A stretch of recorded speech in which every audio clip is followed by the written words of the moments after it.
आप सभी यूपी मुख्य सभिका की सभी बहनों को हमारा नमस्कार और स्वागत है आपके अपने official YouTube channel dream study knowledge पर। तो आज हम बात करेंगे मुख्य सभिका रिजल्ट के बारे में। जैसा कि मुख्य सभिका रिजल्ट को लेकर के आप सभी लगातार परेशान हैं जब से ये कोर्ट के मामले सामने आ रहे हैं कि आखिर जब स्टे लगा है तो कोई ना कोई तो निस्तारित मामला होगा, क्योंकि जब विभाग के द्वारा पहली प्राथमिकता दी गई है तो आखिर इसका निस्तारण कब तक पॉसिबल हो सकता है। क्योंकि हम लोगों ने इतना ज़्यादा इंतज़ार किया है रिज़ल्ट को लेकर के, बहुत सारी बहनें परेशान हुई हैं और इन्होंने प्रयास भी किया है कि जल्द से जल्द रिज़ल्ट आए। अब रिज़ल्ट का नंबर आते आते कुछ ऐसा सुनने को मिलता है कि अब रिज़ल्ट रुक चुका है। तो जैसा कि आपको पता है कि 13 दिसंबर को रिज़ल्ट बिल्कुल जो है रुक ही गया था, बोले तो स्टॉप हो गया था बिल्कुल स्टे लगने के कारण। तो इसको लेकर के जब अनीता सिंह और 75 अदर थे उन्होंने रिट दाखिल की है रिजल्ट को लेकर के, तो रिजल्ट अब देखिए लगेगा नहीं।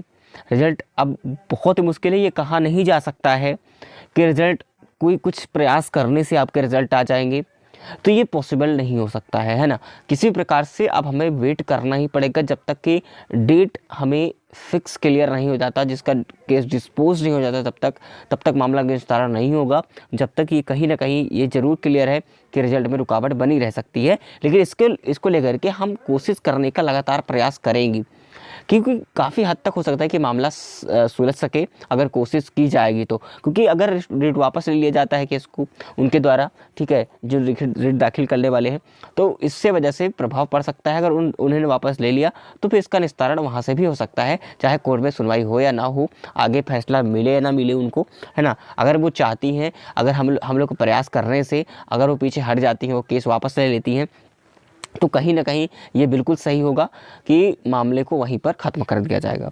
लेकिन क्या ऐसा संभव हो सकता है? तो मैं आपको कहूँगा कि प्रयास करना हमारे लिए चाहिए और हम अपने लिए प्रयास कर सकते हैं। आप सभी लोग बहनें जो है मिलकर प्रयास करेंगी, ठीक है, मुहिम चलाएंगी, तो कहीं ना कहीं हो सकता है कि वो केस को वापस ले भी सकती हैं। अगर ले लेती हैं तो बहुत अच्छी बात है और रिजल्ट जल्दी जल्दी कोशिश हो जाएगी कि आ जाएगा। क्योंकि इसके अप्रूवल को लेकर के आप लोगों ने बहुत ज़्यादा मांग की है और इतने समय से आप लोगों ने लगातार वहाँ पर धरना भी दिया था। उसके बाद जब रिजल्ट की बारी आई तो स्टे भी लग चुका है। तो इसका निस्तारण कब होगा? देखिए, मैं कुछ भी आगे डिटेल में आपको सारी चीज़ें जो भी इन्फॉर्मेशन है मैं आपको ऑब्जेक्शंस बताने वाला हूँ, ठीक है। तो आपको केवल सुनना है चीज़ों को लेकर के, ठीक है। आगे बहुत ज़्यादा बात नहीं करूँगा सारी चीज़ों को लेकर के, ठीक है ना। तो देखिए, अगर बात करें यहाँ पर कि कोर्ट में जो ऑर्डर लगा हुआ था, आपको पता है कि जो मामले चल रहे हैं, तो 13 तारीख को आपका जब स्टे लगा, उसके बाद जो पहली हेयरिंग डेट मिली वो 5 जनवरी को मिली, ठीक है ना, स्टे लगने के बाद। और जब 5 जनवरी को मिलती है और 5 जनवरी को भी किसी प्रकार से कोई सुनवाई नहीं हो पाई थी, ठीक है। इसका बड़ा रीज़न है, आपको पता है कि जब मामला लगा हुआ था तो उसमें सुनवाई हो ही नहीं पाई किसी प्रकार से। और पिछली बार क्या हुआ कि उसके अच्छे तरीके से निस्तारण नहीं हो पाया मामला, ना ही किसी प्रकार से कोई उन्होंने अपने कागज़ दे पाए, ठीक है, उपस्थित नहीं हुए। मिला के बात करें तो जो भी रीज़न रहा, सुनवाई नहीं हो पाई थी।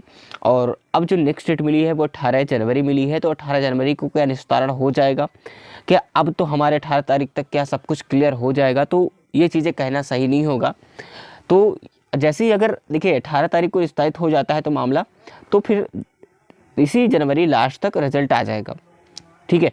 लेकिन अगर 18 तारीख क्रॉस हुआ, नेक्स्ट हेयरिंग डेट मिली, तो फिर रिजल्ट तो लटका ही समझो, फिर बहुत मुश्किल है कि रिजल्ट जल्दी आएगा। देखिए, जो सच है वो बता रहा हूँ, किसी को कुछ भी बुरा लगता हो कि आप ऐसा कह रहे हो, देखिए कुछ भी नहीं। जैसे जिस प्रकार से अगर मामले चल रहे हैं, आपको पता होगा कि जो भर्ती अगर कोर्ट में चली जाती है तो उसका निस्तारण होना कम से कम साल 2 साल तो फिर लटक ही जाती है। अगर ऐसे ही किसी प्रकार से कोई मामले इसमें नहीं आए, ठीक है, ऐसे ही मामले चलते रहे, बार बार हेयरिंग डेट मिलेगी, किसी कभी सुनवाई होगी कभी नहीं होगी, और सुनवाई हो भी जाती है फिर किसी प्रकार से कोई डॉक्यूमेंट्स नहीं मिल पाए या कोई प्रूफ नहीं मिल पाया, किसी प्रकार से फिर पता लगे कि कोई डेट फिर से मांग लेते हैं, कोई नेक्स्ट डेट मांग लेते हैं कि हमें फिर और भी टाइम चाहिए, तो वो टाइम देंगे, तो ऐसे में बहुत ज़्यादा समय भी लग सकता है ना। तो उनके ऊपर डिपेंड करता है वो कैसे हैंडल करते हैं केस को, ठीक है। तो हालांकि जैसे ही इस मामले को लेकर के हमें कोई अपडेट मिलती है तो हम आपको ज़रूर अवगत कराएंगे। फिलहाल हमारी सभी को कोशिश यही रहेगी कि 18 तारीख को अगर निस्तारण हो जाता है तो बहुत अच्छी बात है ना। तो हमें वेट करना ही पड़ेगा तब तक फिलहाल। और बाकी कट ऑफ को लेकर के जो परेशानी है आपको कि फ़िलहाल कट ऑफ कब आने वाली है, ठीक है, कट ऑफ कितनी जाएगी। तो मैंने इसके फाइनल कट ऑफ के ऊपर कई बार डिटेल में वीडियो बनाई है, तो प्लीज़ वीडियो को आप लोग इन तक जरूर देखिएगा, ठीक है ना, एक बार क्लियर कर लीजिएगा। और भी कट ऑफ के ऊपर मैंने वीडियो कई बार आपको डिस्कस किया है, ठीक है। तो आप कट ऑफ देख लीजिएगा, आपको इसी मुख्य सेविका की प्लेलिस्ट में मिल जाएगी कि कट ऑफ क्या जाने वाली है। पूरी मैंने फाइनल कट ऑफ डिस्कस की है, डॉक्यूमेंट्स क्या क्या लगेंगे डीबी के समय में, तो उसके बारे में वीडियो हम संपूर्ण जानकारी दे चुके हैं। तो उस वीडियो को जरूर देख लीजिएगा, ठीक है। फिलहाल आंसर की वगैरह सारी चीज़ें जो हैं वो बहुत जल्दी अगर ये इसका मामले का निस्तारण हो गया, अगर केस डिस्पोज हो जाता है, तो आंसर की ना देरी लगेगी आने में, ना ही आपका रिजल्ट आने में देरी लगेगा, ठीक है। तो फिलहाल आगे की इन्फॉर्मेशन आपको जरूर प्रोवाइड कराएंगे। चलिए मिलेंगे न्यूज़ इन्फो के साथ, तब तक के लिए जय हिंद जय भारत।